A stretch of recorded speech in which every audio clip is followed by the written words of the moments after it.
This is a test. This station is conducting a test of the emergency broadcasting system.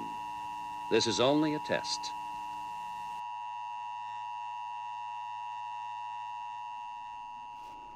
Hello, everybody. What's going on, Internet? It's October, apparently. What's going on, Rectangles? How's everybody doing here? Hello. We've all got our masks on, so we can take them off after they get uncomfortable and have marks on our faces. That's right. James, let's do a quick roll call. James, how you doing there? No one told me that we are going to be doing I'm doing well. Just as I usually am. Liam down there, our super Didn't nerd. have time to dress up. I don't even know if my voice is coming through here. Jonah, how you doing tonight? Not too bad. Pretty Tell good everybody- now that I'm just taking it easy. Yeah, chilling in OneNet, ONET. How do you pronounce that? How do they pronounce that in Earthbound? OneNet The name of the city. It's a good question. I always call it Well, it's ONET. supposed to be one, but I always in my head call it own it. I've always called it So- ONET too. Yeah, Kezia, how you doing? Oh, I'm doing well. I put this together in the last 10 minutes. So I am a very something witch. I don't know. Yuffie's Nailed it. supposed to be part of my costume, but she ran off. Where are you, Yuffie? Yuffie. She'll come back. When we need her the She'll most. come back.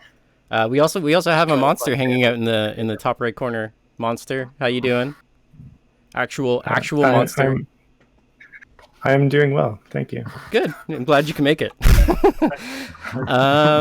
Welcome to the October Dirty Rectangles. Heyo, it's going to be a good one. We got lots of cool things happening tonight.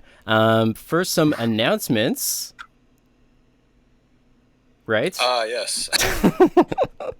I was the only one with any announcements. And by the only one with any announcements, I meant the only one shameless enough just to go to the Hand-Eye Society's website and look at their announcements for October, because they always put together a great list. Let's do it. So Let's do it. Let's take a trip. I'm actually just going to share my screen so we can see what's up with these.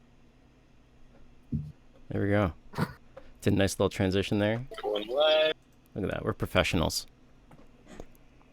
What's up, Hand-Eye? So, as you can see, there's a few things going on in October. You're all probably aware of this one right here. Hopefully. But there's a few other things also going on in Toronto during October. A lot of other things have already kind of happened earlier in the month, but the Game Workers Union, the Game Workers Unite organization, is having their monthly meeting on the 20th. So something to look out for if that is something that you're interested in. Also, Pizza Pranks is putting out the Indiepocalypse, which is a zine and game bundle that you can get off of itch.io from the Pizza Pranks itch.io site. So I believe that's $15, and it's a whole bunch of games that people have been working on with an attached zine. It's all kinds of goofy stuff made by people here in the city. There's a Game Boy game. There's games trying to look like DOS games, games that are DOS games. There's all kinds of wild and wacky stuff. So, everything you need. Yeah, if you want to check out some creative stuff by other Toronto game devs, give it a look. Very cool. Very cool. I think there was a couple other things. Of course, there's Gunpig that's being launched. This will not be one of my patented calling somebody's game announcement a game launch like last month. This is a legitimate game launch. Have we cross-checked this one? Are we sure? I mean, look, in the hyperlink it says launch. So that's Okay. I mean, I don't need Snopes for this. This one's coming out. So some Kickstarters and stuff. Damage Labs. No, we're already past the deadline for that. Never mind. This is great. Anyway, lots of great stuff happening in Toronto. Yes. Cool. Thank you, so James. yeah, that's just some stuff going on this month. And let's transition back. There we go. Close that stream. As my shot is completely blown apart. There it is. We're back. Let's talk about real quick while we're all here at the very, very top how people can get on this show. What should people do if they want to show off a video game on this show? Jonah. Pop quiz. Well, Jonah. Sorry, someone just started. So you can get in touch with any of us. You can get in touch with us on Twitter as Dirty Rectangles or Dirty Rectangles Toronto. Is it Dirty Rectangles TO? Rectangles underscore TO. Rectangles underscore TO. yes. And join our Discord. And we already have a list of folks who want to show in the next little while. And if you hop into our Discord, we will slot you in. And we want to see any cool, creative, game-related, maybe not even, projects that you're working on. And we are primarily for, Ottawa and Toronto, Ontario region. But at this point, we're also just interested in seeing other cool stuff that you might know or cool people you might have heard of. So whether your stuff is broken or half finished or a perfect commercial product, we would love to see it. Hell yeah. Yes. Hell yeah. Thanks, Jonah. Cool. Any parting words before we get going with our first presenter of the night from anybody here? I do have a quick little announcement, a quick little realization that I just had while I was looking at the poster of the very first Dirty Rectangles Toronto. As you can see right here, the first Dirty Rectangles Toronto took place 1 year ago this month. Wait. Bring that. Bring that. Anniversary. Bring that closer to the camera. Oh, Bring that happy closer to the 1 camera there. year. Nice and close to the camera there. Oh, look at that. Look at that. I Yeah, we're hope bringing it in. those who are in Toronto have Beautiful. Amazing. our Dirty Rectangles, whether they came in while they were online or if you came to the in-person ones. We just want to thank you because you helped expand Dirty Rectangles, and it feels like this nice sort of connection between Ottawa and Toronto game development. Yeah, fuck yeah. And tonight we got someone showing off a game from Hawaii. It's true. That's right. cool. Chris That's Miller. cool. We're going I'm Yes. fucking Sure. stoked. I'm Dirty fucking Rectangles International. stoked. All right, let's get on with this. We'll be back in a little bit with our very first presenter of the night. Don't go anywhere. We'll get to you in just a minute or something. All right, here we go.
All right, ladies and gentlemen, we are back with our very first presenter of the night, Sir Adam Roberts. What's going on, Adam? Greetings. What's going on? I'm not actually Pikachu. Surprise. I'm Adam. So I actually graduated from Sheridan, the first batch of students in game design. I was started in 2013. And I've been working on this little procedural endless game called Industry Ball. And I think it's very special and unique in a sea of ununique games in the mobile space. So I'm excited to show you guys. Yeah. Good to turn it on? Cool, Go for it. Whoops. Sorry, boys. Just loading up. Let me know when it looks good. Looks good. Yes. Yeah, sounds good. Everything's great. Yep, we're getting it.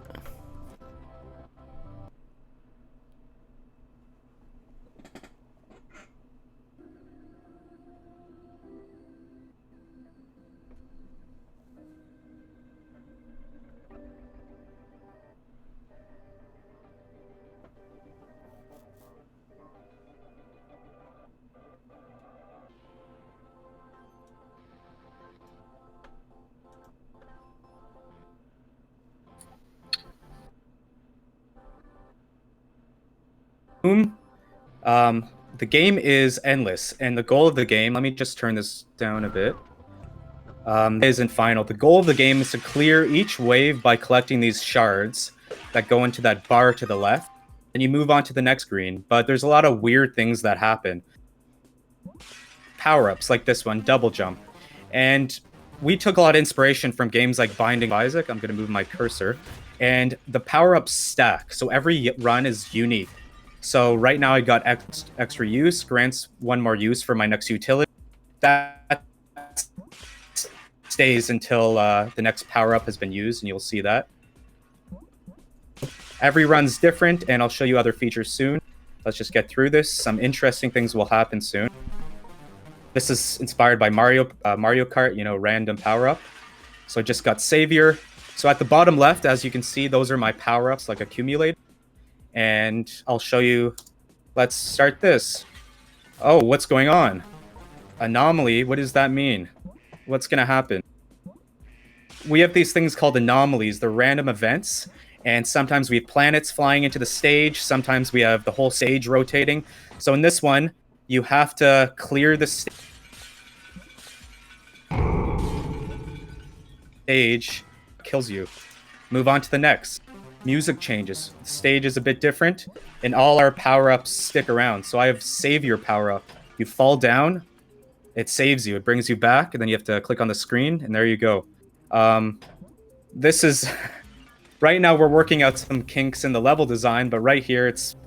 it can be probably pretty difficult to make some jumps like that. But I'll probably go to Wave 10 to show you, hopefully, one more of those anomalies. And just to note, this game's coming out for mobile, and this is a PC version. We plan to do a PC build eventually. But yeah, let's continue. And we really just wanted every shard to be satisfying to capture. And as you can see, the stages can get really quite interesting. Let's continue. I'll get to Wave 10. We have certain platforms like this one. It lights you on fire. Special effects still need to be tweaked a bit. But yeah, a bunch of different platforms. Things just pretty much get crazier, as you can see. We give you some more time as the levels progress, but it's important to, pay attention to the time.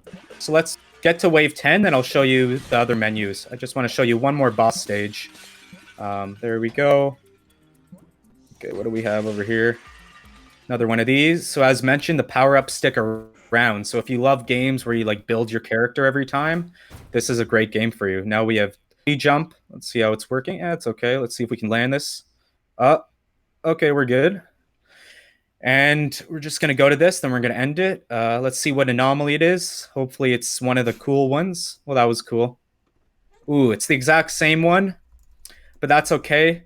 You'll see some gameplay later, but we have ones where a planet flies into the stage from left to right. As I mentioned, the whole stage can rotate. There's just some crazy things that happen.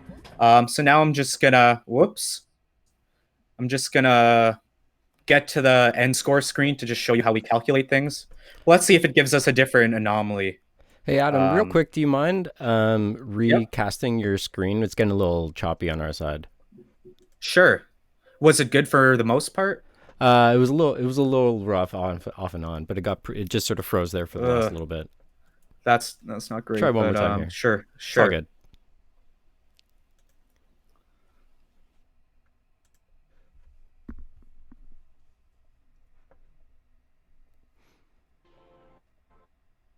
Okay. How is it now? Still loading up here.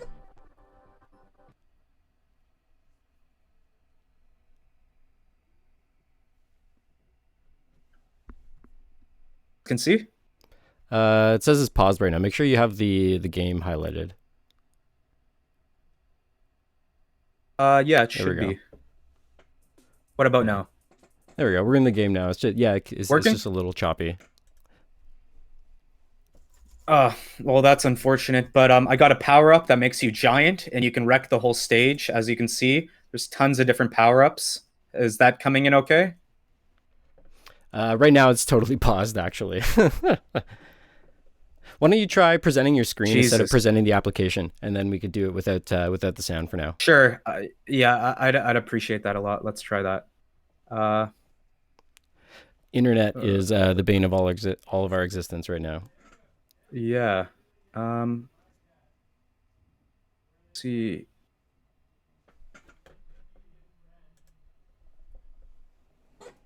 Hello? My bad? Oh, you're back. My bad. Okay, screens. Okay, how's the screen now?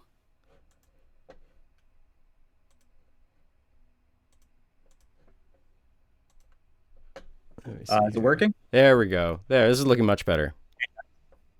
Okay, wonderful. No sound though, right? Yeah, no sound, but it's working a lot better. Sure. So we're just gonna get to one more boss stage. So right now I got a utility. As you can see, I'm highlighting this. These are power-ups that are consumable. Utility gives you flight. So boom, a lot of these things get you in tricky situations. And I have Wrecking Ball, so they're combined, as you can see. Some crazy things can happen. And let's go to Wave 5. Hopefully it gives us a different boss room. These are the most exciting part of the game. Okay, it's the same one. But I assure you, there's a bunch of different events. As you can see, their placements are all different. It's always random. And yeah, it's just a fun randomized experience. Here's another power-up. It's the mini-map that lets you locate shards. So as you can see, I'm just going to wrap it up here. Let's get to the end game screen. And let's wrap this up. And I just want to show you one more screen in the main menu. Then we can go to questions or whatever. So this game's for, hyper casual mobile game players who just want to relax and see how far they can get. Our catchphrase is pretty much how many waves can you get. It needs a bit of work, but this is our end score screen. We calculate all these different things. Then you get shards based on how well you did. Then you get bonus shards based on how well you did. And I think I have to change this to landscape here. There we go. And let's go back home. And I want to show you some other cool things. Stream's okay right now, guys? Yeah, doing great. Okay, ball forms. This is probably my most happy. I don't know. Happy with the team that we made this. Very proud of this design. So they're not just skins. A lot of these mobile games, not trying to bash on the mobile game space, but a lot of them just kind of have, skins, don't do much. Each each ball form in our game is a different vehicle, essentially. And you can kind of go to the form and see a fun description. This is the second cousin once removed of another ball form. Some fun stuff. You get to see it, you get to purchase, equip them, need some fine tuning after that. And there's a lot of cool stuff, it gets more expensive as you go, romantic, and we really love that we did different fonts for each skin. It gives it a lot of personality. You go back home and, leaderboard to see how well you did. I didn't input the name. That's pretty much the game. We have some bonus rewards, you pay a bit of in-game currency to get a random power-up. And yeah, so I'm going to show you guys the quick commercial. Is it okay if we move on? Yeah, go for it. So you had some Thank you. Some cease and desist balls in there, and maybe a parody ball. Parody. Which did you see? I'm kind of scared now. The reboot one seemed a little bit. Oh, Red Ring. It should have been called Red Ring of Death, maybe, but who knows? Can you guys see this? Yeah. Oh, there's no sound. Okay, let me try doing sound for this, because Yeah, for sure. Kind of the highlight. Okay, stop streaming. Did I leave again? No, okay, good. Okay, screen. Here we go. Okay, let me know. Hopefully it runs already. Industry Ball? It's so fun. I can play it anywhere. Unlockable skins. How is it? It's good. Yeah, it works. Let's do it from the beginning, guys. Industry Ball, we have 3 controls. Here's the first one. Okay, computer. Okay, whatever. Let's go. Industry Ball? It's so fun. I can play it anywhere. Unlockable skins, power-ups, hypnotic soundtrack. It's endless. Why do you think you keep returning? It makes me feel so good. But I won't rest until I defeat the legend known only as Sexy Mama 34. Yes, isn't she the best? What? I'm Sexy Mama 34. Your technique sucks. Are you a soft tapper or are you an aggressive tapper? Alrighty then. So that's one of them. They're all kind of cringe, but have some good humor. And finally, here's this end screen. Let me show you guys the screen. Let me share my screen. Let's see if you can see this. Yep. Yeah, so this was kind of the end of this. Hope this interested you. November 10th is what we're looking at, but we may push it back because of Remembrance Day. But yeah, follow us on Instagram. It would be very much appreciated. And thanks, Dirty Rectangles, for considering me and having me on. Really appreciate it, guys. Awesome. Thank you. This is so Thanks cool. Much, guys. Thanks, guys. Appreciate it a lot. Follow me on Insta. Thanks, guys. Did I leave? See ya. Oh wait, no, don't go yet. Don't go yet. No, don't go. It's time for questions. Yeah, what I if have we fans. Yay. Should I go to me? Okay, I'll go to me. Wait, yeah, go to you. Go to you. Let's see Adam. There's Adam. Let's get some Greetings. Doritos in the chat Greetings. for Adam. We already got some people tossing us some Doritos. That's our Thanks, little guys. that's our hand clap around here. Thank you very much. As Thank we're you. tossing some Doritos, if there's any questions out there, get them in your chat too. So how long you been working on this for now? Well, it started as a prototype at Sheridan, but we never really took it seriously. Then in 2018, it's been 2 years of kind of hard development. I've hired contractors. It's mostly me doing the bigger picture type of stuff, but we have a small team of contractors from people from Sheridan, from people in our bunch of Discord groups that we share, and about 2 years. Sick. That's awesome. Well, congratulations on the release. That's huge. Thank you so much. Yeah, that is huge. Congratulations. That's great. Thanks, guys. Yeah, it's I applied a lot to different places, and I think eventually either they weren't seeing my worth, or I just needed to boost my portfolio. So hopefully this takes me somewhere where I can keep making games, but otherwise it's going to be a wonderful portfolio piece, and as I put a lot of effort into it, so hopefully there's some payoff. That's cool. Well, you should keep making games no matter where you end up. That's my hot advice. That's true. Yes. That's true. I have to accept that. It shouldn't just be, I shouldn't put all my eggs in this one basket. And I do love doing it, but it's a lot of work. So maybe I need just a bit of time off or something, I don't know. I'm not, What was the tired original? What was sort of the original inspiration for this game? Like, where did you sort of start off with this concept? Thanks. That's a wonderful question. And really, it was Flappy Bird. I love Flappy Bird in the sense, the cultural impact. I love how annoying it was. But then I also love these roguelite games. I don't know if this is considered a roguelite or endless runner. I kind of call this an endless platformer. I don't see a lot of games like it, so I'd like to think it's kind of special. But yeah, Flappy Bird, Doodle Jump, Binding of Isaac, a bit of Mario Kart in there, the different vehicles. And I'd say something like Risk of Rain, if you guys have played that. The fact that you can build your character and have all these different power-ups that stack make each experience really special. Yeah, I think there's a lot of different games. I mean, there's a lot of scuttlebutt and arguments, that happen in the roguelike community from the the Berlin interpretation guys all the way through, people really stretching the concept. But I think it's it's a lot of argument over nothing. I mean, it's really people being inspired by the structure of these games of, having something where individual runs of the game can be short, but you're sort of building to something else, or you're learning more about the game each time you play it, which I think is, useful for, let's say, older players such as myself who maybe don't have as much time to invest in games. For sure. Like these shorter form games. Exactly. It's really, I expect when I kind of pitch this, I'm also in an incubator at Sheridan. When I pitched this, it was just like 2 to 5 minutes of gameplay. That's all I want. And I think you get rewarded. There's so much crazy things, and we hope to add more. But I think those boss stages, as you saw, I wish I could show you more, but we have like 7 of them. They're just wild and random things happen. And yeah, thanks for your questions. I appreciate, talking about. Awesome. That's what it's all about, man. Cool. Well, keep rolling. Adam, thanks so much again. Stick around, jump into the chat. I'm sure everyone wants to check this out. Get some links. Can we get some links in that chat as well too? That sounds like that's a good idea. Who's running the show around here? I'm running the show. Industry Ball Game and Adam Jacob Roberts. Perfect. Thank you so much. Trying to blow me up while pretending he's not blowing me up. I'll visit the chat and be annoying there as well. Not too annoying, but perfect. A bit annoying. Okay, all right. Thanks so much, guys. Thanks so much, Hope to Adam. meet with you guys again. Thanks, all right, guys. We'll see you soon. Thank you. See you later. See ya.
All right, ladies and gentlemen, we are back with our next presenter of the night, Gabe Duarte. What's going on, Gabe?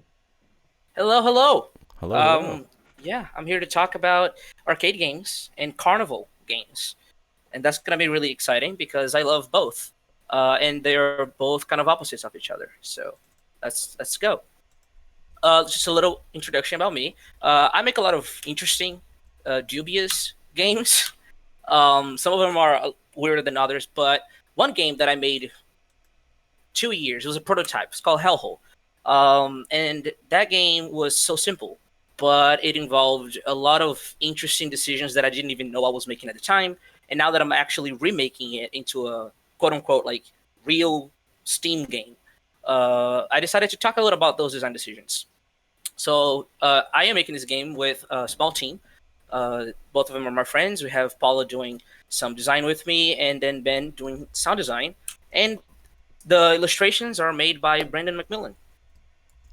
Cool. So, carnival games. If you've been to a carnival, you know them. It's usually something like take a ball and throw it at a bottle and break it. If you break it, you get a prize. Or if you go to the types of carnivals that I did, it's feed a ball to the creepy clown, which also counts. And they all have one thing in common. They're really fun to play, and they have really clear win states, but they're not fair. And that makes me sad because I like my games to be fair, or at least to feel fair. On the other hand, arcade games don't have a clear win state. You usually just play them for as long as you can, mainly because back in the day, they would collect quarters. But they tend to be very fair. You know exactly how the Ghosts and Pac-Man behave. And if you play for long enough, you can actually memorize all of those patterns and play for a really, really long time. I like that. I like that a lot. And going with arcade games, were responsible for creating this thing called easy to learn, hard to master, a term that I believe was coined by this really intelligent mouse. But although this is fantastic and I like making games that are like this, I have a problem with the master part. I think the mastering involves playing a game over and over again and having that game never end. And I'm not down with just putting quarters in the machine. I'm making a game for consoles and PC, so I don't want it to be infinite. I want my game to have a very clear end. You play for a bit, you have fun, and then it's over. And that's very clear. That's why I started thinking. And I thought about Hellhole and the original prototype and what it asks of the player. And what it does is it just gives you a very simple request. It shows you a game with a difficult execution. It is a hard game, but it has consistent gameplay. So you can learn how the systems work. And that makes predictable gameplay. So the simple request of Hellhole is basically survive 66 seconds. It's actually 66.6, but we don't have to get into weeds for that. And, your gamer grandma might pick up the controller and go like, okay, that's easy. I can do that, right?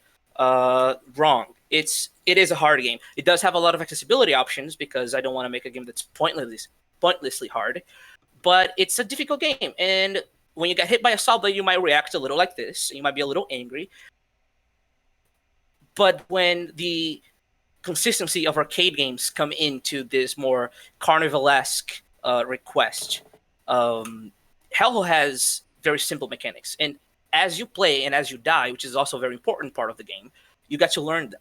So you get to learn that demons don't immediately kill you. There's some, I call it like a glory time between when they hit you and when you actually die. So you can kind of walk through them for a bit. Saw blades will actually cut down the tentacles, so you can clear the screen area a little bit more and avoid getting slowed down. Now, once you've mastered all those mechanics, suddenly the game becomes a little easier.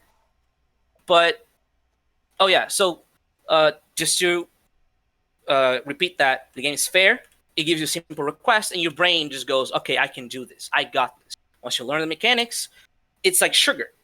And people loved it. There was people, this is an event that I showed the game at, and they were lining up to play the game because they knew that there was an end to it, and they could come back and then eventually beat it. And once they've beaten it, they would maybe try it again, try to get a better score, but that was never the point of the game. I want to make a game that is done after a certain point. And because of that, because I can control the timeline of the round, I can design that experience very granularly. I can make the game start really easy and get progressively harder. Or in some other levels, I can just start you off with a lot of things on screen, but then ease up towards the middle and then ramp it back up at the end. I have a lot of control over that. And that all makes Hellhole deceptively simple, but incredibly satisfying to play. Because you always know that after a minute of excruciating difficulty and saw blades and waves of demons, there's an end to it. And you can beat this arcade game. That was about it. So go follow me on Twitter if you want, at The Gabe Agenda. And you can actually go and play an early alpha of Hellhole right now if you go to hellhole.fun. And Hellhole also has a Twitter. It's at Hellhole Game. So thank you so much for listening to me ramble about games. Woo woo woo woo woo. Yay. Oh wow, that was really cool. High paced, high velocity presentation. I also love this this gif of you. We should just leave this up for a while. Yeah, this is. Okay. Thank you. I talk very fast. Oh, that's cool. That's, I awesome. am very excited to actually go and play this. Yeah, it's up right now. Look at all the Doritos happening in the chat here. Any questions for our boy Gabe here? So a game like this would be particularly difficult to balance because while you make it easy for people to get into initially, how do you ensure that it has a longevity on the back end? So right now, if you download the demo, that point might be a little lost because it doesn't have a whole lot of AIs involved. But the idea is to build enemies that can interact with each other. If you've played Spelunky, that's sort of the idea that we're going for. We want a screen of things that can interact with each other, but we can save some of those for later levels. So early on, you have saw blades, demons, and tentacles, right? And maybe later you'll have some other types of enemies that behave completely differently. So even though you are progressing through a game, an arcade game at that, every time you start a new level, you kind of revert back to zero. You have to learn the new things that the game's throwing at you. We'll see how that goes. But yes, it's very hard to balance that play. Cool. That's cool. Very cool. Cool. Gabe, thank you so much. Any other questions? I feel like I just cut somebody off there. Yeah, I mean, I played this game back when you were showing the old one. I think it's called Hellhole Classic these days. I remember the original title was just Hellhole Journey into the Hellhole, I think. I had like a colon. Well, that was playing Mengel's event, right? I can't remember the name of it. What was that called? Do you remember? I mean, you played at it. It played Mingle. Okay, so that was back in March. I want to say it. So how different would you say that version was in comparison to, like, sort of like what were the big changes from that to like what is currently up at the .fun? That fun. Yeah. I mean. So the big changes actually come from the fact that the prototype just had this very basic sort of wave system. The game would get a little faster every second, so it would spawn demons randomly in one of the four corners of the screen. It gets a little faster, and then it's over. And after that, if you play it again, it'll do the same thing, just in random order again. The new version of Hellhole actually has levels. And they work in a very similar way, but in this case, I get to actually tell the game exactly where to spawn things. So you can learn it. You can learn it as like a choreography. That's cool. Cool. There was a question in the chat here about how I accidentally reloaded the chat and lost the question, unless someone still has it. But it was about how you develop different like enemies for something like this. Yes. Right now we have 3 in the in a Trello board that I have to actually start implementing next week, and they all have to serve at least 2 purposes. So the saw blade, for example, it doesn't kill demons, but it does kill tentacles. You can't kill it; it will kill you. And the way you control the saw blade is right as it spawns, it will point to your general direction. So there's a little bit of I want to say risk reward, where if you learn that technique, you can actually control where the saw blade goes from the beginning. So you can use that as a weapon against the tentacle. The tentacle will slow you down, and that makes it easier for demons to kill you. So everything is this web of, okay, if we're going to make a new AI, it needs to connect to at least one other AI, and it needs to serve the player in some way. Mm-hmm. It can't just be like a thing that shoots at you, because that's kind of boring to me. Were you influenced by Geometry Wars? Not when I first started the game, but then someone played it at ePlay Mingle, and then they mentioned Geometry Wars, and then I looked at it, and like now I am. Yeah. Okay. So I was like, oh, okay, this is really cool. I can look at this and see how they did things and pick what I like and what I don't like about it. It's a really cool game. Because I think they do they do a pretty good job in some of the modes with the kind of like enemy management where you could kill the enemies, but it's more beneficial to you to get further in the game if you manage the enemies before you try to set up a situation where you can get like combos to kill multiples at once. And I think it looks like your game kind of leans in that direction as well.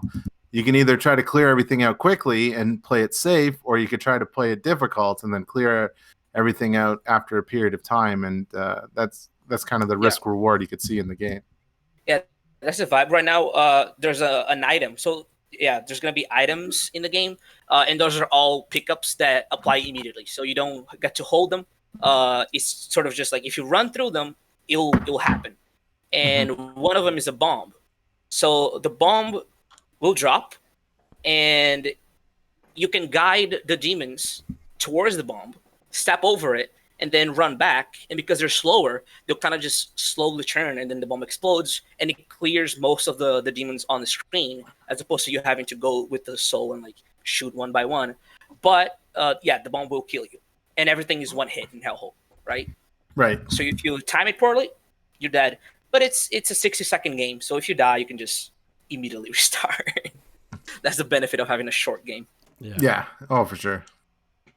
Yeah, it's always interesting when it comes to inspirations and stuff like that because, there's so many games out there now, and especially nowadays with so many people having access to these smaller games on itch and stuff like that, you never really know what everybody has played. So it's like as a developer, as a designer, it's like, what have you played? And then, somebody else is going to try your game and they have like a totally different library of games in their head. And they say like, oh, this reminds me of this game. Was this one of your inspirations? It seems a lot like it. And you're like, I've never played that. I've never even heard of that game. I'm sorry. So it's always this interesting thing of like, it's good to have, a breadth of knowledge and a bunch of things to draw upon, or, look at other games that have kind of delved into the same space to sort of, be able to improve upon what they've done or use or not use what they've done, very deliberately. But it's sort of like this, I feel like these days it's like a common library of games that all designers, never mind players, has played is sort of becoming like increasingly impossible to kind of have, you know what I mean? Yeah, everybody's going to come from a different angle. Yeah, there's just too many games. Yeah, it's great though. It's kind of comforting to know that other games have solved similar problems. Yeah. So like you're not completely stuck, just like, oh my god, how do I do this? Like, no, wait, hold up. Take a second. Yeah. I can refer to this game and see how they did it, and then try my own thing, or maybe just straight up like lift something from that game into mine. Of course. Sometimes that's how you gotta go. Well, thanks for showing games. Yeah, thanks, Gabe. Thank you for letting me do this. I appreciate thanks for giving us I assume, inadvertently Halloween-themed game to have in our Halloween-themed show. Nailed it. No problem. Happy to help.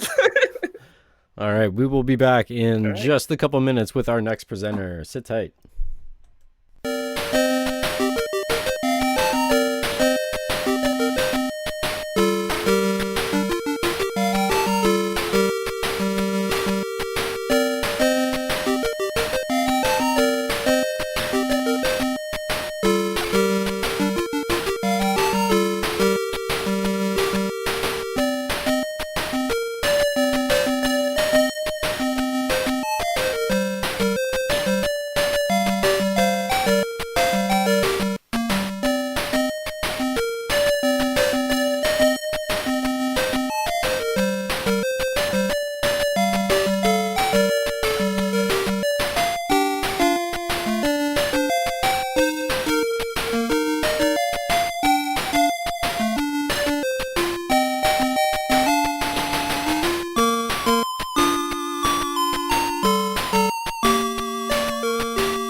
And we are back, ladies and gentlemen, with our next presenters of the evening, Ariana and Gabriel. Take it away.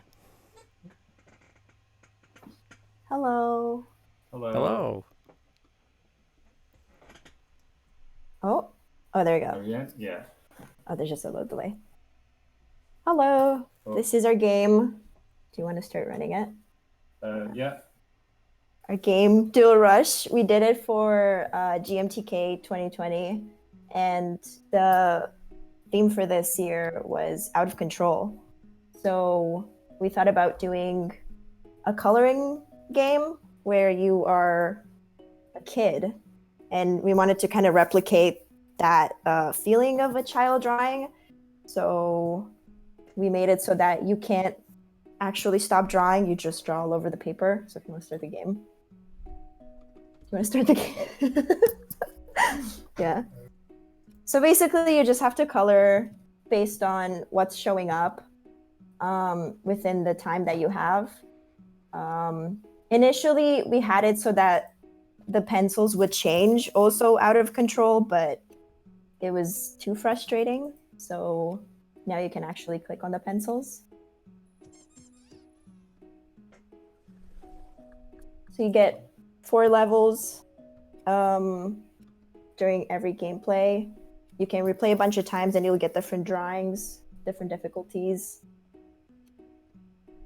That's about it.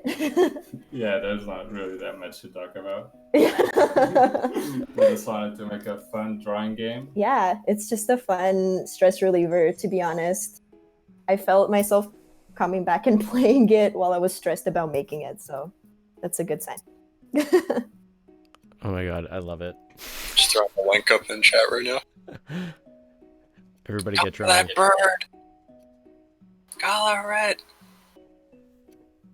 Also, another thing is just because of the circumstances that this game was made under, because of the colors that we started with, and then deciding to polish it much later, not really wanting to restart it, it's not really colorblind friendly, which made me really sad because I realized some people are going to have a difficult time playing it. Yeah. But hopefully still fun. Even if you don't get all the stars, it's fine. It's still a good stress reliever. That's so good. Yeah, until you get to taking care of stuff like that for like every game you work on, it's always something that always slips my mind as well. It's tough to do because there's even like there's different kinds of color blindness that people have as well. So it's like there's not. You have to kind of make a different mode for different people almost sometimes, unless it's something where color's not that important. Yeah, exactly. I think like one thing that we said was if we were to redo this game, instead of it being about coloring it the right way, we would have to rethink it more about coloring it your way, and I think like that would definitely help a little bit with figuring out how to balance out for different types of color blindness. You could also do what the kids I knew who were colorblind did when they colored things, and they would just read the name of the colors off the pencil crayons, and then color the things based off the names of it. So like each level, you could just put the name of the object you have to color on the pencil crayon. So like beak yellow and like robin breast red or something like that. You could do that. That's true. Or even like a color by number thing. Yeah. It's a bit difficult though because they wouldn't be able to sort of see how accurately they'd done it at any point. You know what I mean? Like once you start getting the color down the page, it's like even though it's labeled on the thing, you're not really gonna know. But there's other ways around that. You could have some sort of like effect or something. Mm-hmm. I love the music in this. It's very soothing. Oh, really? Just a random loop from freesound.org. Yeah. Nailed it. That was like the very last thing you put in. It's really great. Put in this. Go give that This is one where a it good rating. This is where it starts to get really tricky.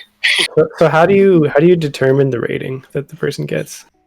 I just read the color of the pixels in the drawing. Okay. And compare it to a full colored one. Yeah. Cool. It's like a percentage, right? Yeah. Yeah. based on a And percentage. then we previously in the Gem version, we had a percentage, but that was kind of boring and didn't fit the theme. So Yeah. we changed that to this. Okay. Yeah, I think I played the Jam version. I think that's it. It was- Thank it you was for cool. watching our game. Yeah, that's it. That's about it. It's excellent. I love it. I love it. I love It's the great, yeah. lightheartedness. Lovely, thank you. Oh my goodness, this is the kind of media that we need right now. Is this nice, soothing, slow pace? Let's just color some shit. That's my Yeah. jam. Let's get some Doritos it's in the chat fun. here. Sorry, go ahead. Oh yeah, it's fun playing on a tablet as well with the finger. Oh, yeah, we have a mobile Android version right here. Ooh, Yeah. fancy. So it is pretty fun, and also you can color more accurately that way because you can just lift your finger, obviously, and just tap it wherever you want, so it won't draw lines everywhere. That's if you cool. really want to make beautiful pictures, you know. I'm gonna put that on a tablet for my kid. I'm pretty sure. That sounds perfect. Colton Cool. David from last month's shows in the chat saying that now he can replace Photoshop with this. It probably takes up a lot less. It probably takes up a lot less. I love that. That's hilarious. Cool. Well, thank you so much for showing this off. This is super cool. Any last thank questions you for so much anyone else for here? having us. Yeah. Cool. All right. We will be back with our next presenter in just a minute. Don't go anywhere.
All right, ladies and gentlemen, we are back with our next presenter of the night, Chris Miller. What's going on, Chris?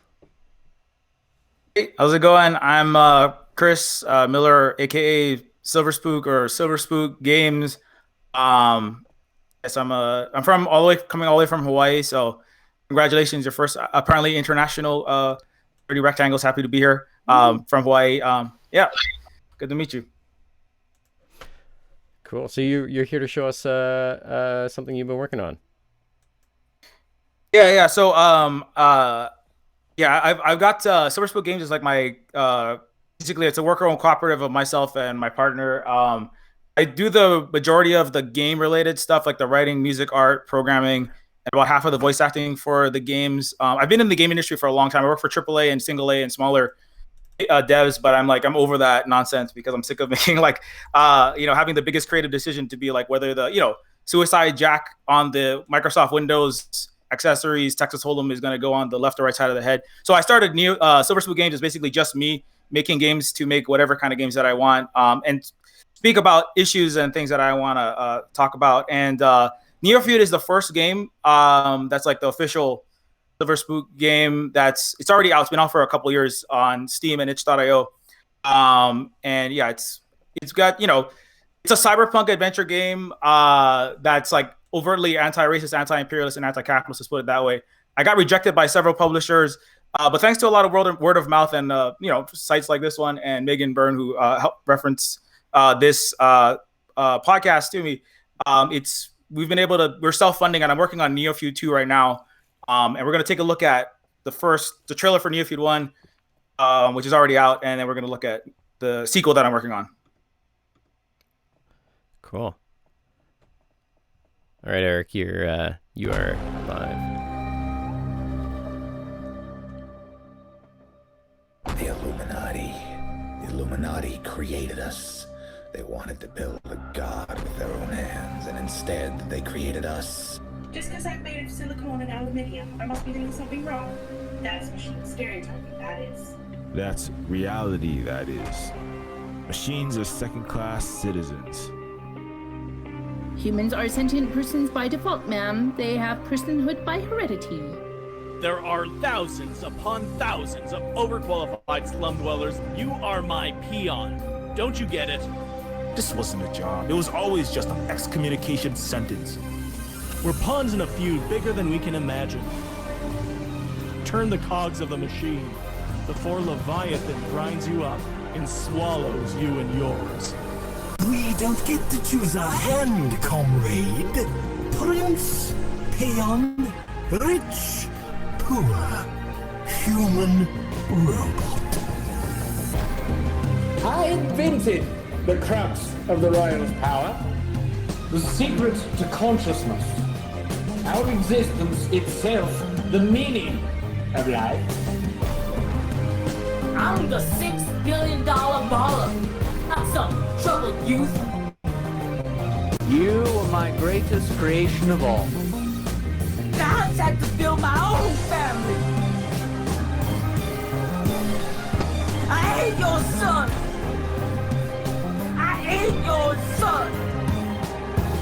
I'm happy to smash all of the crowns and throw the gold shards down to the people.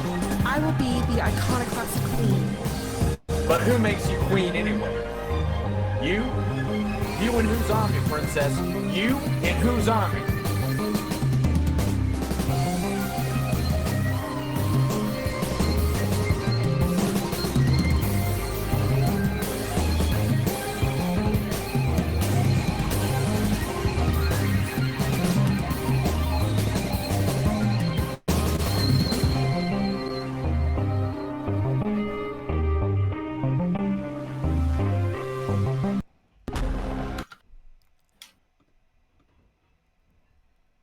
Oh my god.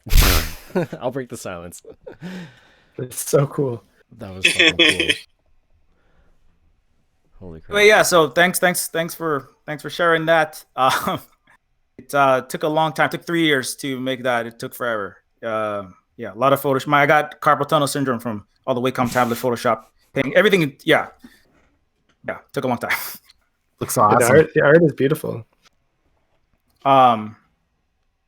Yeah, thanks a lot. If it's already out, so like I put the links there. I know it says I just haven't updated the coming soon thing. It's already out on those two links. And if you are interested in it, and yeah, any questions about it? Yeah. Yeah, the visual style is very unique.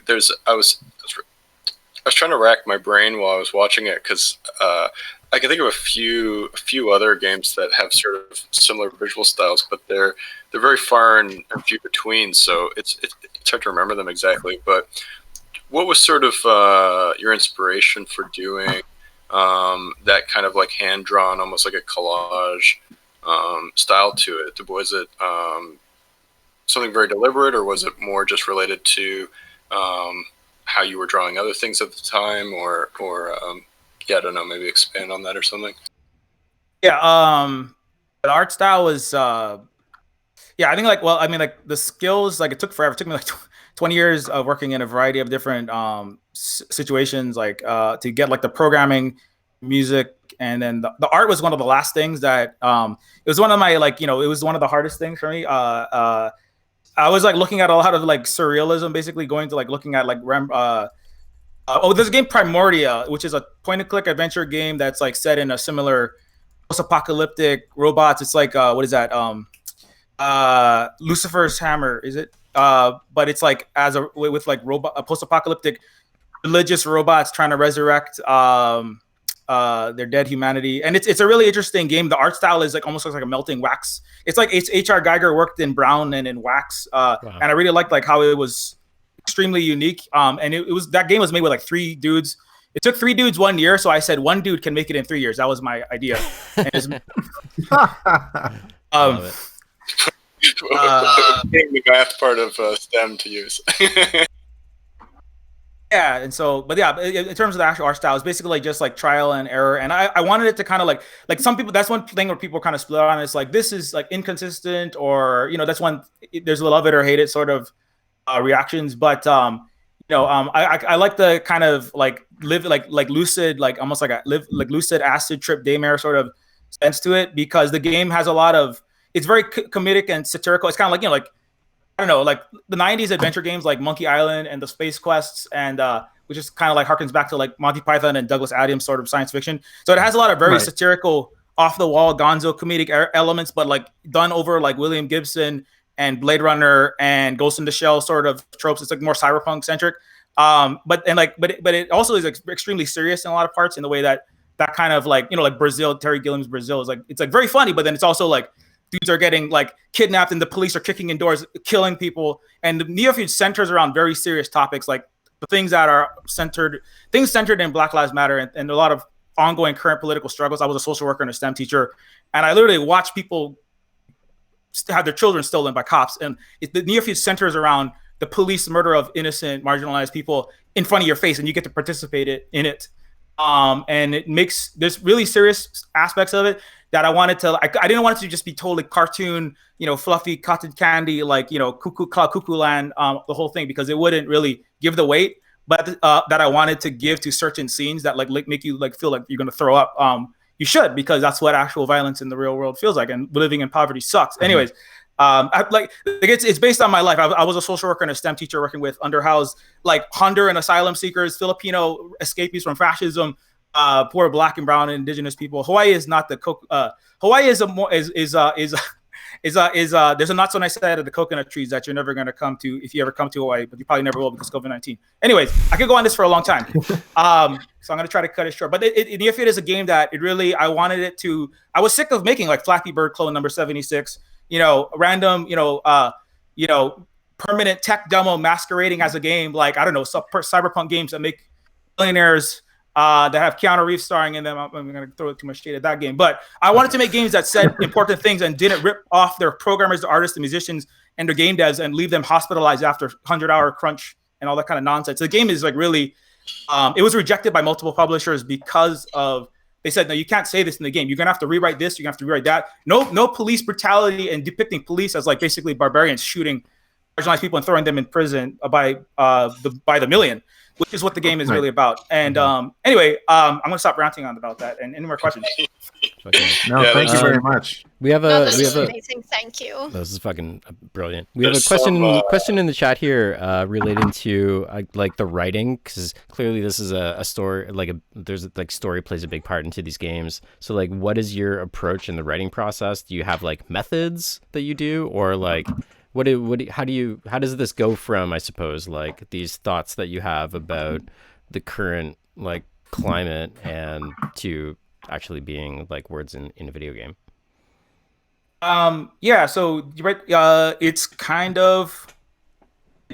really messy, kind of like my life and a lot of people's lives. I think I know that's kind of a cop out, but no, basically another reason why I made the game myself is because it just wasn't really working out. I have a lot of ideas. Like while I'm painting, I was literally painting like homeless tent cities in downtown Honolulu that you're never gonna see. Like I said, you get in the air conditioned bus out of the air conditioned plane, you go right past it. But that's where I worked as a social worker, right, with homeless populations and immigrants and stuff like that. And I was literally like in these areas, like painting. Like I would have homeless kids, and I'll be painting like some of it's like taking pictures, and I'm kind of like painting like surrealist homeless tent city landscapes. Just a lot of that kind of like the blight and just like the massive sprawling kind of like it's like cyberpunk dystopia, but yeah, but that's like based on my actual experiences down there. And then I would come up with characters based on like there's a kid sitting on the side of the road. I'm like, what if he had like a robot arm? Or what if that wasn't, what if that was like a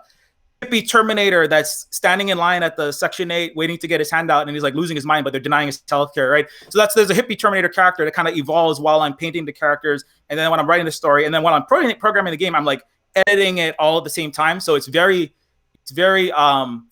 weird, messy process where the programming affects the writing affects the art affects the writing, which is part of why I kind of like I was working with a few other folks, and it wasn't working out as well, because I would be like, oh crap, you know what? I'm gonna need you to redo that Nine Inch Nails soundtrack for the one fight scene that's not working anymore, because that's actually like a serious scene, and then there's like a love interest. So I was like, anyway, so it's long story short, it's very messy, but it's like very personal. I'm working on other games as well besides this one, which is the larger team. But for Neofeud and Neofeud 2 specifically, have to kind of be done in this way, and it takes a long time, and it's kind of stressful. But anyway, that's a long, messy answer for a long, messy process, I guess. What's your other project that you're working on right now? The other project, the biggest thing I did before this was a game called Terminus Machina, which is if anybody knows who Deus Ex, the cyberpunk RPG, the original cyberpunk RPG from like 2000.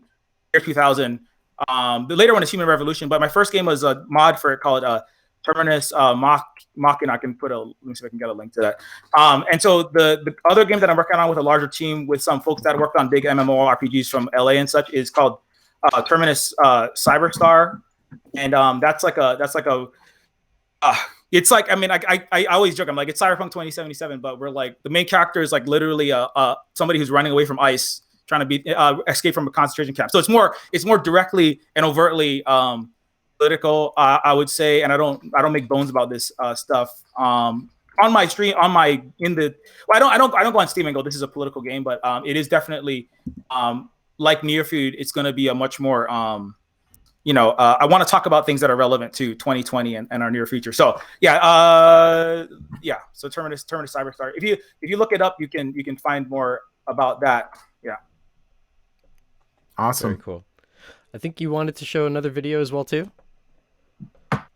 Yeah, we could show this. The second one is it's like a short teaser trailer where it's like the game is not finished yet. Neofeud 2 is the sequel to Neofeud, and it's trying to do the art. It's taking a little bit longer than I would like it to because I'm trying to make the art a little higher quality and a little bit more consistent, but then that takes a bit longer. But this is like the kind of splash trailer that I've got so far to get people interested in it. Yeah. Cool. All right, Eric, you're good.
Wow.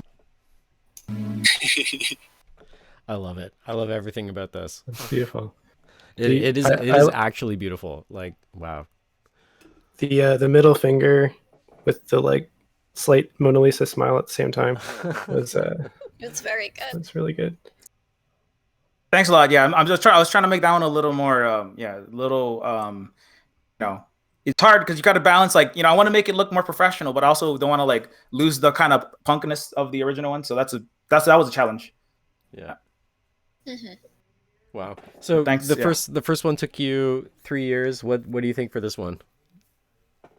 The first one took 3 years. I put it on in it was like March 2017 on itch.io, and I was really bad. I didn't know how to run indie businesses.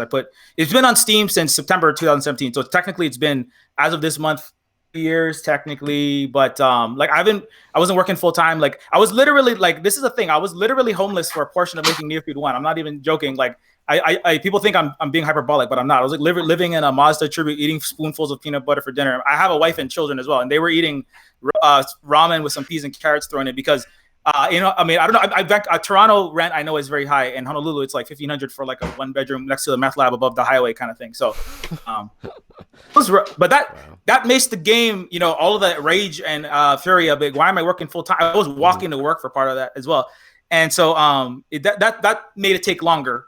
And this, like, now we're not in Honolulu. I'm actually not in Honolulu anymore. I'm on the Big Island of Hawaii right now, and we're in a better space right now. But like there's health stuff. So I've really only been working on it for about, I would say, like two years. I'm trying to get it done. Like I've been trying to work harder and get it done like within a year from. I mean, I was aiming for 2019 actually, and now it's 2020. I'm trying to get it done by 2021. But it really. One thing is like trying to make it better and more higher quality, making it higher quality. I have like a scene. There's like literally like a general strike riot, like global general strike, massive scene in the game where like it's like Black Lives Matter crossed with like the yellow vest crossed with like everything around the world blowing up, and that has like thousands of frames of animation in it, and that thing took me like 8 months. So I'm like. I want that scene in the game because it's like so central to like a lot of like what's happening right now. Because I want it to be about what's happening right now, right in the world, with the COVID-19 and this kind of like explosion of capitalism and everything. But it's just taking forever. So it's a balancing. I want the game to come out before like there's total apocalyptic blackout and nobody can play it. So that'd be nice. It's a hard constraint that we're all always working against. Yeah. I'm quasi speechless here. Like I would also love for you to just absolutely take your time and make this be the thing that you want it to be, because like I am super stoked right now to go back and play the first one. I can't believe it would like slipped past my radar. Like these are kind of my jams, these like super moody point and clicks and stuff. But yeah, what a cool thing. Yeah. What do you thanks a lot. You know what? Sorry, no, go ahead.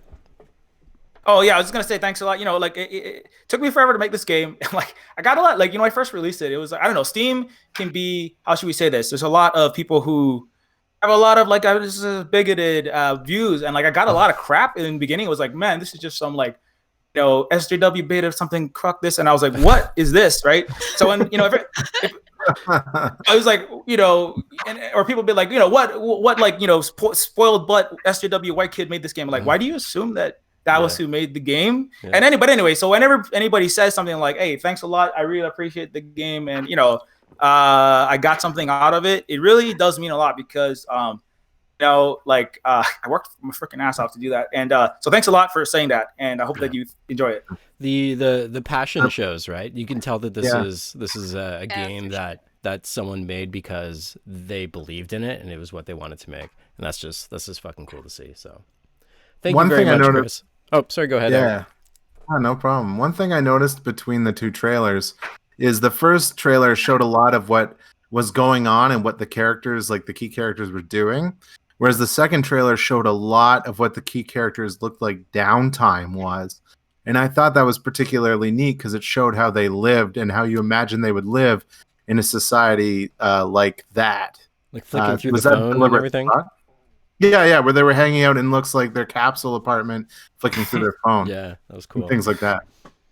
Yeah, like it's a lot of the game is like what my biggest take and is like but yeah, this is gonna sound like humble braggy, but I met William. Well, I have a podcast with William Gibson. Anybody who likes cyberpunk and neuromancer stuff like that, that's like the thing I put on my front page. But I have if you like cyberpunk, you know who William Gibson is, and I have a talk with him about Johnny Mnemonic and all the inside baseball. But one of the things that I like, and I don't think Cyberpunk 2077 is gonna deal with it. I kind of alluded to it, is like there's a lot. It's like Grand Theft Auto, a lot of the times Grand Theft Auto reskin with 80s retro future, it's all aesthetic and it's missing a lot of that. Like, what is it actually like to live in a world where it's giant mega corporations running everything? And you can kind of experience that by being in 2020, but like really, what does it really mean to be in poverty, right? It's like you talk about high tech low life, but being low life is not just about bouncing off the walls, shooting flechette rifles and hacking into the Militech bank and doing really cool stuff with your anime waifu in a Motoko Kusanagi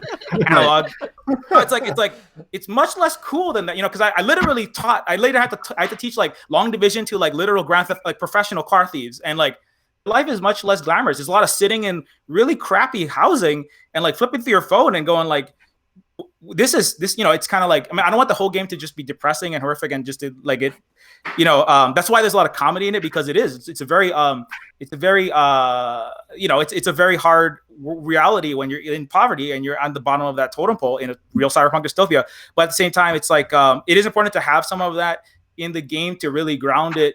And you show it's not just about cool. There's too much cool violence, and there's not enough violence. Like every time a bullet is fired in Neofeud, it means something. It's not like shoot 6,000 bullets and blow up every rent a cop and a street samurai cutting people's heads off and Mortal Kombat style of violence, and so that's kind of it's just going back to your question. It's like, so when you're seeing those people in their downtime, it's like I like to what's it like to just have children? What's it like to have children in a cyberpunk dystopia, and then be threatened by the state that are going to take your children because you don't have clean water, but you're like, I don't have any money to pay for like better housing than this. No, we're going to take your children and they're going to be hamsters for the pharmaceutical industry now. Thank you very much. And so anyway. Yeah. What if you have augments and you have to go to the flea market in order to get improvements to them or them to get repaired? Exactly. The main character, I intentionally wanted this. I said the main character is going to be the most uncool. He's like all of his augments are broken. He's got he has a letter opener augmentation that he pretends is a ninja blade to like try to pick up chicks, but it doesn't work. And then he's got a really fancy lighter, and he tells everybody it's a blowtorch, and it's mostly broken half the time. And then he has like his taser. It only holds charge for 10 seconds, so he's like constantly trying to find an outlet. Hey, can I borrow your wall charger, please? So that's part of the comedy. Is like, what would it actually be like to live in a cyberpunk dystopia with all these like cool gadgets, but then you can't use them because there's DRM on every single one of them, and they cost $2,000 a month to rent. Yeah. Of course. That's hilarious. Of course, there's DRM on your augments. Wow. Amazing. Chris, any final thoughts you want to leave us with here? Thanks so much for having me on. It's good to meet you guys. And it's great to see that people are still having their passion projects learned about by other folks. And if you want to check the game, I think I posted the link already, so I'm not gonna reshare that. You can follow me at where is my I have a list of my I have like two different thingies. I don't really I'm kind of old. I don't have all the newest Instagram and all that stuff, but those are like my two different accounts. One of them is like more personal. One of them is the games one is more games centric stuff. Hope to hope to. I'll definitely be tuning into this more often just to see what's happening, because I'm old. I don't even know what games are hot right now. So we're pretty old too. Don't worry about it. Okay, Chris. Thank you so much. This was amazing. We will be back with another presenter. Don't go anywhere.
All right, ladies and gentlemen, we are back with our final presenter of the night, Gav Serafian. How's it going, Gav?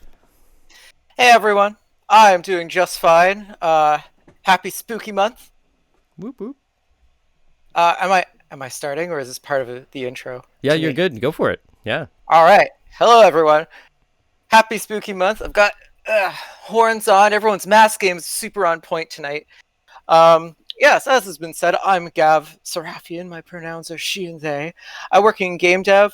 I love to tell stories, and I have ADHD. And maybe some of you out there do too.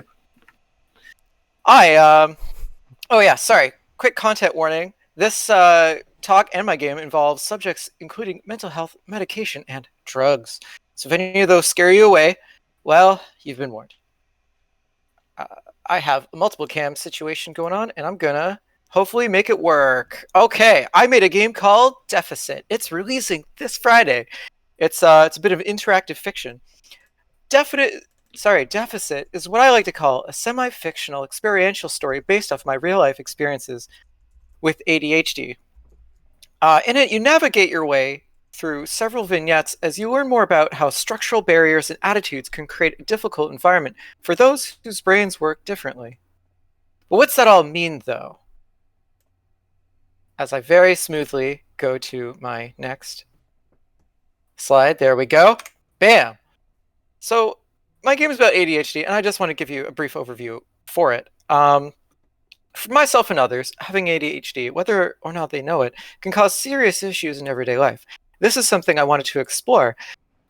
So that's ADHD is attention deficit hyperactive disorder. Oh yes, there is some education to this evening. I hope you've come prepared. Don't worry, there's no test. It's a neurological disorder that impacts parts of the brain that help us plan on, focus on, and execute tasks. It comes in a few different flavors, and everyone's experiences can be radically different. I am what's called inattentive type ADHD. It basically translates to me being a certified space cadet. It's really hard for me to focus on things, even if it's something I'm interested in. In Deficit, oh, hold on. Yes, perfect, sorry. In Deficit, you explore several different scenarios from the perspective of someone who is both introspectively navigating their own thoughts, as well as engaging in activities in the world. Sometimes these are humorous, and sometimes they're a little more serious. A little more about me for context. I got an ADHD diagnosis about 1.5 years ago. I turned 30 this year. I've lived almost my whole life not understanding why I felt like such an underachiever, from school reports which said I didn't apply myself to performance evaluations at work saying I'm not fully contributing. I often felt like I was just destined to forever be a loser. Not to be a downer, but it sucked. And I feel like some people out there might know what that feels like. Yeah, here's some text on a screen for you. I've realized something the past few years since discovering I have ADHD, and it's not so much that I have something wrong with me, so much as it is society that is not built to accommodate people like me. Our structures and systems are not designed to accommodate different minds, whether it's ADHD, autism, bipolar, or they're neurodiverse in any way. Don't worry, there's more game stuff. I just want to give you more info here. This is all quite a mega downer, but I'm sure you're wondering, what does this have to do with video games? All of this has informed my experience with the video game industry. I've worked in games for over 8 years. You are the sum of your experiences, and honestly, I can trace a lot of my struggles in this industry that others and myself have faced back to how we've experienced work through being neurodivergent. Part of why I wanted to make this game was to show that I, a person with ADHD, could carry a whole project from conception to execution. Literally, I wanted to be like, hey, an ADHD person made an entire game, and you can too. Visibility is important when it comes to marginalized identities. And honestly, there's not a lot of high-profile ADHD people out there. Our media tends to portray neurodivergent folks as either victims or villains, much like other marginalized identities. What we see on our screens has a direct impact on society and can inform people's opinions about others whether they realize it or not. I've heard colleagues use the words crazy and ADHD in the same sentence. How often have you heard folks describe themselves as OCD because they enjoy being neat? It's not great. Hence, deficit. It's not just named for the disorder. The title is an inversion of society's misconceptions. It's an insistence that it is the structures by which we live that are in fact lacking. All right, so I could go on for, there's the title screen that should have come up. I could go on about this forever, but I'm going to talk more about the actual game. I'm trying not to show too much of it. It's about a 15-minute long experience, and I would love for you all to play it yourselves. There's a few branching paths. I wouldn't say anything severely can impact your experience, but it's rather the stories that are told in it that I hope leave a significant impact on you.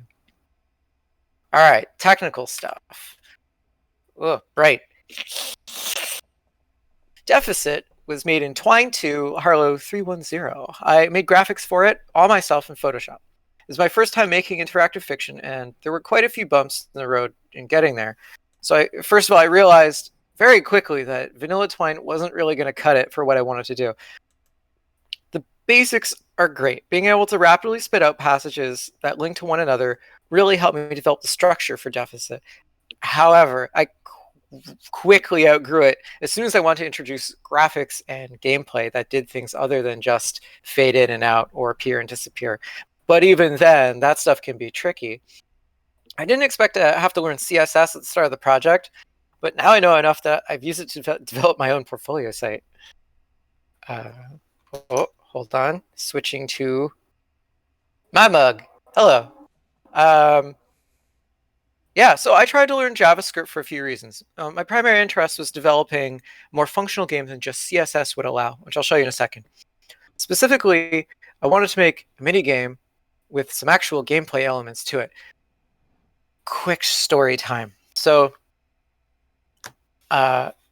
before I was diagnosed, my doctor let me try some ADHD medication, which was great. Not everyone has that, and I feel very privileged to have a doctor that was willing. So I eventually found one that worked, but what that meant was I had a bunch of leftover medication. And yes, I did put this experience in the game because it was, well, to be blunt, it was pretty fucked up. So, yeah, so I had a lot of medication that was left over. It was the same stuff that I currently take, which is Vyvanse, but twice the dosage. So I was thinking, well, I could get rid of this, or I could find a way to take it. I just got to take half the dose, right? These little gel caps. And so what I did was, I was like, okay, step 1, step 2, step 3, very methodical. I took a book out. Okay, I got the pill. I opened it up. There's a bunch of powder on a hardcover book now. Great.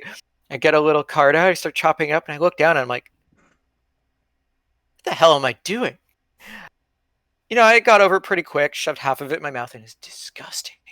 It is awful. So I wanted to really convey that experience of like, this is medication, but make no mistake, this is stuff that other people abuse. A lot of these drugs are literally amphetamines. So back to game stuff proper. Where is this? Sorry. Not yet. Yeah. So this is what it looked like in game in the end. Right? It's pretty basic. There's a hand graphic. You click it, it advances the game, gives you some more flavor text, and shows different graphics. It advances the story, if you will, and gets you to where you need to be. So, but in order to do this in JavaScript, what I wanted to do was to move a card horizontally, which I'll show you a demo of. Forgive my lack of grace. There we go. So anyway, yeah. So what you see is this JavaScript version where if you click, this zone at the right time, it will do the same thing. But if you're in the wrong zone, it doesn't. And it works. It works. This is in CodePen right now. This is live. I'm clicking this button and it actually does stuff. Now the problem is Twine, at least in the way I was trying to implement it, did not like my code. So I was basically pulling my hair out trying to get this thing to work. And it just wouldn't. This is kind of, well, a post-mortem for a game that's coming out on Friday, but I wanted to show you my own struggles with it.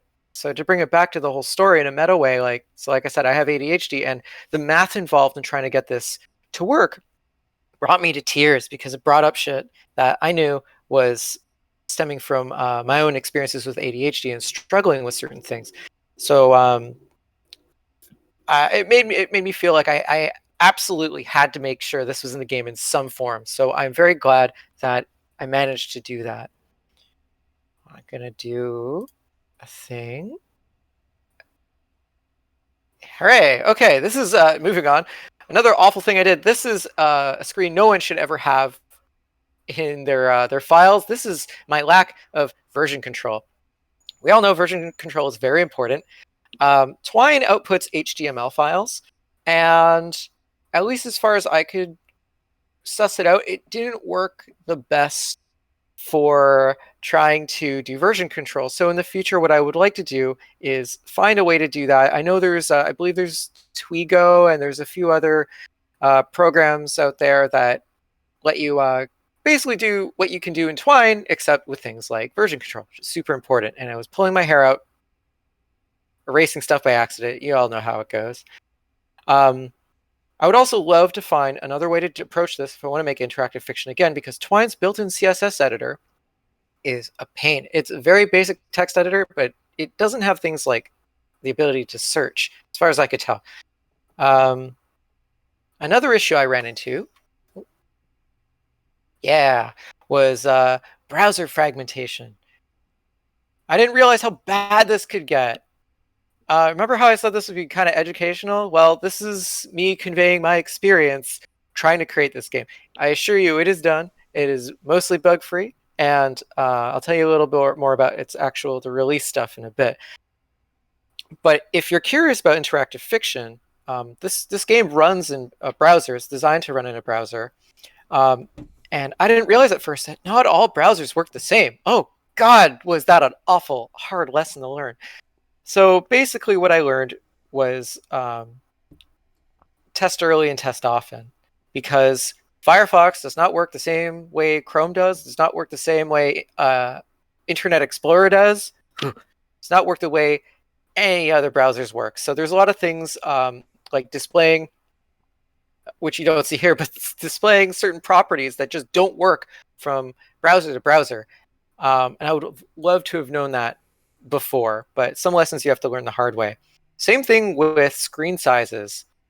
And I developed this game on my trusty little 11-inch netbook. And then when I later ported it to test on my desktop, I realized how important screen size and resolution really matters when it comes down to games like this. Okay. And back to me. Hi. So Deficit was made over evenings and weekends from January to October this year, minus June. So I average about an hour or two a day, but obviously under lockdown, life gets in the way sometimes. I work full-time in the games industry, and it eats up a lot of hours. So as always, my biggest lessons were to do with scope, and especially incorporating time to screw up, to have to learn, and to have to learn new things. I made sure to reach out to folks for feedback relatively early on, and that helped me identify issues that I might not have stumbled upon otherwise, and I really appreciate that for any of you who are watching. Something I would like to explore for the future would be to add support for a dyslexic font set. I just begun to research this, and I want to see if I can implement it via a button click in the game via CSS, but I might have to dip into JavaScript a bit. For the future, I'd love to develop more games with interactive fiction. I think there's so many stories out there, and this is a very approachable way for folks to do it. It's easier to do it than the half-assed way I did it, trying to add graphics and gameplay. But hey, everyone's got to add their own spin to it, right? So next time I would like to explore RenPy, or is it RenP? RenPy sounds better, I think. And that or Unity or Unreal if I want to add more actual gameplay aspects to it. I really want to push what interactive fiction could look like, and I think this is just a nice first step into it. So this game, here we go. This game, making it was a great experience. It was a frustrating experience, but I loved it. It officially releases this Friday, October 16th. You can find it at my Twitter account, which is at AstralDits, as well as my personal site, which is just gabserafian.com. I hope this game and this talk gave you a better understanding of some of the ADHD experience and is validating for those of you who do live it every day. And switch camera again. Done. No, I need you. And nope, hold on. Yeah, there's also cats in this game. Well, just one cat. There's pictures of her. She's really cute. And that's it. That's the whole thing. There's a lot more to it than I showed, and I hope this has piqued your interest. I'm looking forward to seeing what y'all have to say about it. Yay! And I'll Thank just you, leave the Gav. cat pictures on for now. Yeah, please do. Thank you. Yeah, thank you, Gav. This was lovely.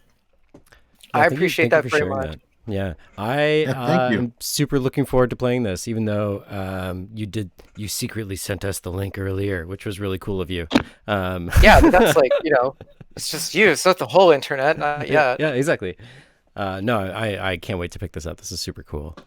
Let's get some Doritos in the chat. Any questions out there? So like you seem to have a bit of a is it fair to say love-hate relationship with Twine at this point now? Yes. Sometimes it's a bit more hate than love. To be honest, I'm very grateful that a platform like that exists. I think it's very important to have accessible platforms.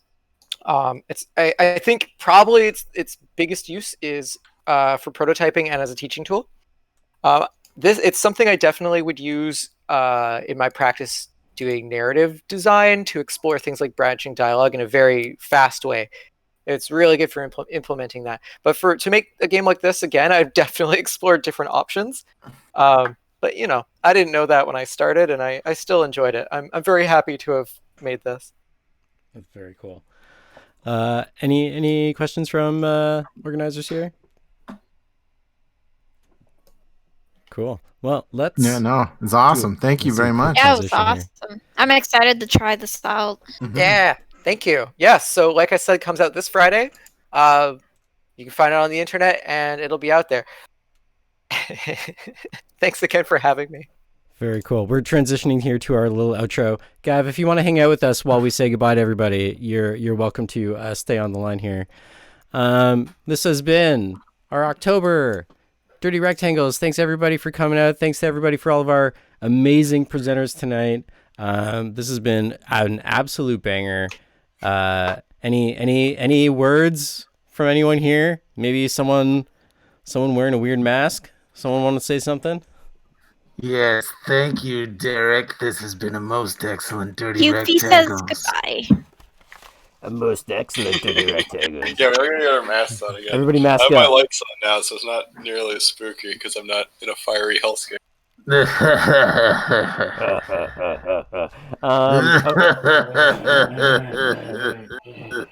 This was all scripted, we swear. We'll be back next month with some more video games, some more fun stuff. Thanks everybody for tuning in.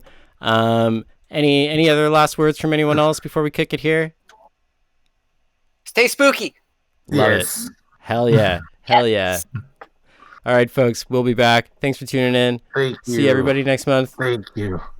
Bye. Thanks to all our lovely presenters this month. It was great. Yes. Great people submit Yes. things.